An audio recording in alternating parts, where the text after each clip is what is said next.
आज के इस खास चर्चा में सबका स्वागत है। नमस्कार। आज हम कानून की किताबों के कुछ अहम पन्नों को पलटेंगे और समझेंगे कुछ ऐसे प्रावधान जो अक्सर सुर्खियों में रहते हैं, खासकर जब कोई गिरफ्तारी का विरोध करता है या फिर मान लीजिए कानूनी हिरासत से भाग जाता है या कोई और इस काम में उसकी मदद करता है। जी। हमारे पास विरोध, पलायन और बचाव के कानूनी प्रावधान इस शीर्षक वाले दस्तावेज के कुछ हिस्से हैं, जिनमें मुख्य रूप से कानूनी धाराओं 261 से 265 पर रोशनी डाली गई है। तो हमारी कोशिश रहेगी कि इन धाराओं को आसान भाषा में समझें, इनकी बारीकियों को जानें और ये भी कि इनके क्या नतीजे हो सकते हैं। बिल्कुल। तो चलिए सीधे मुद्दे पर आते हैं। क्या होता है जब कोई कानूनी हिरासत का सम्मान नहीं करता, चाहे वो खुद भागकर हो या शायद किसी की लापरवाही से? आइए इन प्रावधानों की परतें खोलते हैं। हाँ, और ये विषय इसलिए बहुत महत्वपूर्ण है क्योंकि ये सीधे सीधे कानून का शासन मतलब रूल ऑफ लॉ और हमारी न्याय व्यवस्था की प्रक्रिया से जुड़ा है। जब हम इन धाराओं को देखते हैं 261 से 265, तो हमें समझ आता है कि कानून अपनी प्रक्रियाओं जैसे गिरफ्तारी और हिरासत इनको कितनी गंभीरता से लेता है। प्रतिरोध या भागने जैसी हरकतें ये सिर्फ उस व्यक्ति का मामला नहीं है, बल्कि ये पूरी न्याय प्रणाली के लिए एक तरह की चुनौती होती है। सही कहा। तो इस चर्चा में हम देखेंगे कि कैसे अलग अलग हालात के लिए मतलब अपराध की गंभीरता और जो व्यक्ति शामिल है उसकी भूमिका के आधार पर कैसे अलग अलग दंड तय किए गए हैं। हाँ, ये जानना तो दिलचस्प होगा कि कानून इन स्थितियों में कैसे फर्क करता है। तो चलिए धारा 261 से ही शुरू करते हैं। जी। ये उस स्थिति के बारे में है जब कोई लोक सेवक यानी कोई सरकारी कर्मचारी या अधिकारी जिसे कानूनी तौर पर किसी व्यक्ति को हिरासत में रखने की जिम्मेदारी दी गई है, वो अपनी लापरवाही की वजह से उस व्यक्ति को भागने का मौका दे देता है। यहाँ जोर लापरवाही पर है, मतलब अनजाने में हुई चूक पर। बिल्कुल सही कहा आपने। यहाँ कुछ शब्द ध्यान देने लायक हैं।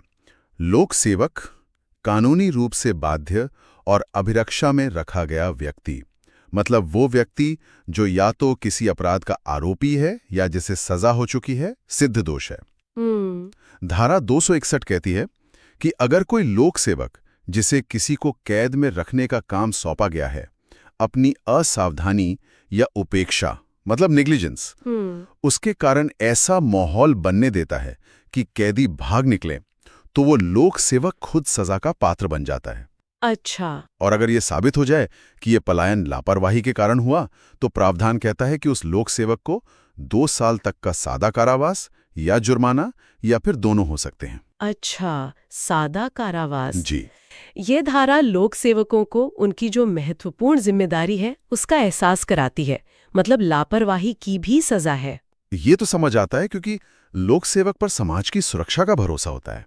अच्छा, ये तो हुई लापरवाही की बात। जी। अब अगर कोई व्यक्ति खुद ही कानून का सामना करने से बचने की कोशिश करे तो यहीं पर धारा 262 आती है ना? हाँ, धारा 262। ये उस व्यक्ति पर लागू होती है जो अपनी कानूनी गिरफ्तारी का जानबूझकर विरोध करता है, उसमें बाधा डालता है या फिर कानूनी हिरासत से भाग जाता है या भागने की कोशिश करता है। हाँ, धारा 262 सीधे उस व्यक्ति को संबोधित करती है जिसकी गिरफ्तारी हो रही है या जो हिरासत में है। यहाँ मुख्य तत्व हैं जानबूझकर प्रतिरोध या अवैध बाधा डालना, और ये जानते हुए कि पकड़ विधिपूर्ण यानी कानूनी है, और फिर भी भाग जाना या भागने का प्रयास करना। इसमें एक बहुत ही महत्वपूर्ण स्पष्टीकरण भी जुड़ा है जो इसकी गंभीरता को और बढ़ा देता है। क्या है वो स्पष्टीकरण? प्रावधान कहता है कि इस धारा के तहत जो सजा मिलेगी वो उस मूल अपराध की सजा के ऊपर से होगी जिसके लिए उसे पकड़ा जा रहा था या हिरासत में रखा गया था। अरे वाह, मतलब एक तरह से डबल सजा। जी बिल्कुल। एक तो जो मूल अपराध किया है उसकी सजा, और दूसरी सजा इस बात की कि पकड़े जाने का विरोध किया या भागने की कोशिश की। हाँ, ये तो वाकई कड़ा संदेश है। बिल्कुल। ये दिखाता है कि कानून न केवल अपराध को दंडित करता है बल्कि न्याय की प्रक्रिया में बाधा डालने को भी एक अलग और गंभीर अपराध मानता है। कोई ये नहीं सोच सकता कि अरे अब तो पकड़ा ही जा रहा हूं, भागने में क्या हर्ज है। नहीं, उस हरकत की अपनी अलग सजा है। और सजा कितनी है इसमें? जहां तक सजा की बात है, इस धारा के तहत 2 साल तक का किसी भी प्रकार का कारावास, कठोर या सादा, या जुर्माना या दोनों हो सकते हैं। ठीक है, तो हमने देखा लोक सेवक की लापरवाही धारा 261 और व्यक्ति का खुद का प्रतिरोध या पलायन धारा 262। जी। लेकिन अगर कोई किसी दूसरे की मदद करे भागने में, या गिरफ्तार होने से बचाने में, यहीं पर धारा 263 आती है। और जैसा कि आपने शुरू में इशारा किया था, ये थोड़ी ज्यादा पेचीदा लगती है। हाँ, धारा 263 उन स्थितियों से निपटती है जहां कोई व्यक्ति किसी अन्य व्यक्ति की कानूनी गिरफ्तारी में जानबूझकर रुकावट डालता है या उसे हिरासत से छुड़ा लेता है या फिर ऐसा करने की कोशिश करता है। यहां दिलचस्प बात यह है कि मदद करने वाले की सजा इस बात पर निर्भर करती है कि जिस व्यक्ति को छुड़ाया जा रहा है उसका अपना अपराध कितना गंभीर है। ओहो, कानून यहाँ मदद करने वाले को भी अपराध की गंभीरता के अनुपात में जिम्मेदार ठहराता है। अच्छा, तो इसमें सजा के अलग-अलग स्तर होंगे फिर? बिल्कुल। धारा 263 में सजा का पैटर्न एकदम साफ है। जिसे छुड़ाया जा रहा है उसका अपराध जितना गंभीर होगा, उसे बचाने या छुड़ाने वाले की सजा उतनी ही ज्यादा कठोर होती जाएगी। जरा बताएंगे कैसे? हाँ, संक्षेप में देखें तो अगर मामला सामान्य है, मतलब छुड़ाए जा रहे व्यक्ति पर कोई बहुत संगीन आरोप नहीं है, तो मदद करने वाले को 2 साल तक की सजा या जुर्माना या दोनों हो सकते हैं। ठीक है, लेकिन अगर छुड़ाए जा रहे व्यक्ति पर आजीवन कारावास या 10 साल तक की सजा वाले गंभीर अपराध का आरोप है, तो मदद करने वाले की सजा बढ़कर 3 साल तक के कारावास और जुर्माने तक पहुंच जाती है। 3 साल तक? जी। और अगर मामला और संगीन हो, जैसे कि छुड़ाए जा रहे व्यक्ति पर मृत्युदंड वाले अपराध का आरोप है, तो मदद करने वाले को 7 साल तक की सजा और जुर्माना भुगतना पड़ सकता है। 7 साल? हाँ। इसी तरह अगर व्यक्ति को पहले ही सजा हो चुकी है, मान लीजिए आजीवन कारावास या 10 साल से ज्यादा की सजा, भले ही वो सजा कम करके मिली हो, उसे छुड़ाने पर भी 7 साल तक की सजा और जुर्माना है। बाप रे! और सबसे गंभीर स्थिति, अगर किसी को मृत्युदंड मिला हुआ है और कोई उसे छुड़ाने की कोशिश करता है या छुड़ा देता है, तो मदद करने वाले को आजीवन कारावास या 10 साल तक की सजा और जुर्माना हो सकता है। ये तो बहुत ही सख्त प्रावधान है। मतलब किसी की मदद करना भी कितना भारी पड़ सकता है, खासकर अगर वो गंभीर अपराधी हो। जी। ये दिखाता है कि कानून व्यवस्था किसी भी कीमत पर अपराधियों को न्याय के कटघरे से भागने नहीं देना चाहती और उसमें मदद करने वालों को भी नहीं बख्शती। ये एक तरह से समाज को भी संदेश है कि भाई, व्यक्तिगत वफादारी कानून से ऊपर नहीं है। आपने एकदम सही समझा। ये प्रावधान न्याय प्रशासन की जो अखंडता है, इंटेग्रिटी है, उसे बनाए रखने के लिए है। ये स्पष्ट करता है कि कानूनी प्रक्रिया का सम्मान सर्वोपरि है और किसी भी अपराधी, विशेषकर गंभीर अपराधी को बचाने का प्रयास करना अपने आप में एक बड़ा अपराध है।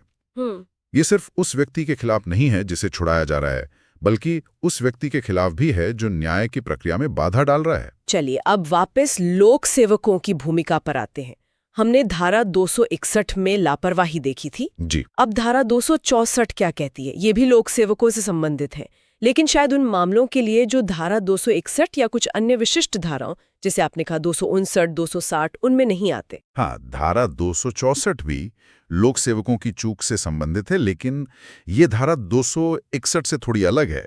ये तब लागू होती है जब कोई लोक सेवक, जिसका कानूनी कर्तव्य है किसी व्यक्ति को पकड़ना या हिरासत में रखना, वो या तो ऐसा करने में जानबूझकर चूक करता है, ओमिशन, या उसे भागने देता है, सफर्स एस्केप, या फिर लापरवाही से उसे भागने का मौका देता है। अच्छा, तो इसमें जानबूझकर और लापरवाही दोनों शामिल हैं? जी हाँ, ये उन मामलों को कवर करती है जो शायद धारा 261 की परिभाषा, जो सिर्फ लापरवाही से भागने देने की बात करती थी, उससे बाहर हों। और इसमें इरादे का फर्क सजा में साफ झलकता है। अगर लोक सेवक जानबूझकर ऐसा करता है, यानी इरादतन किसी को नहीं पकड़ता या भागने देता है, तो सजा ज्यादा है, 3 साल तक का किसी भी प्रकार का कारावास या जुर्माना या दोनों। यहां उसकी नीयत पर सवाल है। और अगर लोक सेवक लापरवाही से ऐसा करता है, मतलब उसकी असावधानी के कारण कोई भाग जाता है, तो सजा कम है, 2 साल तक का सादा कारावास या जुर्माना या दोनों। ये धारा 261 के समान है। ये दिलचस्प है। धारा 261 में सिर्फ लापरवाही थी और सजा 2 साल तक थी जी। यहाँ धारा 264 में लापरवाही के लिए तो वही 2 साल की सजा है, लेकिन अगर इरादा साबित हो जाए तो सजा 3 साल तक पहुंच जाती है। तो कानून लोक सेवक की नीयत को बहुत महत्व देता है कि चूक अनजाने में हुई या जानबूझकर की गई। बिल्कुल, कानून इरादे यानी मेंजरिया और लापरवाही नेग्लिजेंस के बीच साफ फर्क करता है, खासकर जब मामला लोक सेवक का हो जिस पर कानून लागू करने की जिम्मेदारी है। जानबूझकर कर्तव्य का पालन न करना या अपराधी को भागने देना, ये केवल लापरवाही से कहीं ज्यादा गंभीर माना जाता है, क्योंकि ये भरोसे का उल्लंघन है और हो सकता है ये भ्रष्टाचार या मिलीभगत का संकेत भी हो। हाँ, ये भी हो सकता है। इसलिए सजा भी कठोर है। सही है। अब इस सिलसिले की आखिरी धारा 265 पर आते हैं। ये कैसी स्थितियों के लिए है? क्या ये एक तरह का मतलब बचा हुआ प्रावधान है, रेजिडुअरी क्लॉज जैसा? हाँ, आप इसे एक तरह की सामान्य या शेष या रेजिड्यूरी धारा कह सकते हैं। धारा 265 उन सभी मामलों को कवर करती है जहां कोई व्यक्ति अपनी या किसी और की कानूनी गिरफ्तारी का जानबूझकर विरोध करता है, या हिरासत से भागता है या भागने का प्रयास करता है, या किसी और को हिरासत से छुड़ाता है या छुड़ाने का प्रयास करता है। लेकिन वो मामला धारा 262 खुद का प्रतिरोध पलायन या धारा 263 दूसरे का बचाव या किसी अन्य विशेष कानून के तहत नहीं आता। अच्छा। मतलब जहां पिछले प्रावधानों की जो विशिष्ट शर्तें हैं वो पूरी ना हो, लेकिन हरकत फिर भी कानून के खिलाफ हो। अच्छा, तो अगर कोई ऐसी परिस्थिति हो जो 262 या 263 में ठीक से फिट ना बैठे, तो ये धारा काम आएगी। इसमें सजा क्या है? क्या ये भी पिछली धाराओं जितनी गंभीर है? नहीं, इसकी सजा धारा 262 और 263 की तुलना में काफी कम है। कितनी कम? धारा 265 के तहत अपराध साबित होने पर 6 महीने तक का किसी भी प्रकार का कारावास या जुर्माना या दोनों हो सकते हैं। ओह, सिर्फ 6 महीने तक? ये दिखाता है कि ये धारा उन परिस्थितियों के लिए है जिन्हें कानून अपेक्षाकृत कम गंभीर मानता है, या जहां अन्य धाराओं के विशेष तत्व मौजूद नहीं है, जैसे छुड़ाए जा रहे व्यक्ति के अपराध की बहुत ज्यादा गंभीरता या लोक सेवक की स्पष्ट भूमिका। लेकिन फिर भी ये सुनिश्चित करता है कि कानूनी प्रक्रिया में जानबूझकर बाधा डालने का कोई भी कार्य बिना दंड के न रह जाए। तो अगर हम इस पूरी चर्चा को समेटें, तो हमने कानूनी हिरासत से जुड़े अपराधों के कई रंग देखे। जी। धारा 261 से 265 तक का ये सफर हमें बताता है कि कानून बहुत सारे फैक्टर्स मतलब कारकों पर ध्यान देता है। क्या हरकत जानबूझकर हुई या लापरवाही से? क्या मामला अपनी गिरफ्तारी का है या किसी और को बचाने का? क्या कोई लोक सेवक शामिल है और उसका इरादा क्या था? और शायद सबसे महत्वपूर्ण, जिस व्यक्ति को बचाने की कोशिश हो रही है उसका अपना अपराध कितना संगीन है? बिल्कुल। इन सभी सवालों के जवाब तय करते हैं कि सजा क्या होगी, जो कुछ महीनों से लेकर आजीवन कारावास तक भी हो सकती है। बिल्कुल। इन सभी प्रावधानों का निचोड़ यही है कि कानूनी व्यवस्था अपनी प्रक्रियाओं, खासकर गिरफ्तारी और हिरासत को अत्यंत महत्वपूर्ण मानती है और उनके किसी भी उल्लंघन को बर्दाश्त नहीं करती। चाहे कोई व्यक्ति खुद विरोध करे, धारा 262, या किसी और को भगाने में मदद करे, धारा 263, या फिर कोई लोक सेवक अपने कर्तव्य में चूके, धारा 261, 264। कानून इन सभी को गंभीरता से लेता है और धारा 262 का वो स्पष्टीकरण कि भागने या विरोध की सजा मूल अपराध के अतिरिक्त होगी, ये इस बात पर और जोर देता है। हाँ, वो तो बहुत अहम बात थी। जी, ये न्याय प्रशासन की प्रक्रिया को बाधित करने के किसी भी प्रयास के प्रति कानून की दृढ़ अस्वीकृति का प्रमाण है। संदेश साफ है, कानून का सम्मान करना होगा और उसकी प्रक्रिया का भी। तो आज हमने कानून के खास पहलू प्रतिरोध, पलायन और पलायन से जुड़ी धाराओं 261 से 265 को समझने की कोशिश की। उम्मीद है कि ये विश्लेषण हमारे श्रोताओं के लिए इन कानूनी प्रावधानों की जटिलताओं को बेहतर ढंग से समझने में मददगार साबित हुआ होगा।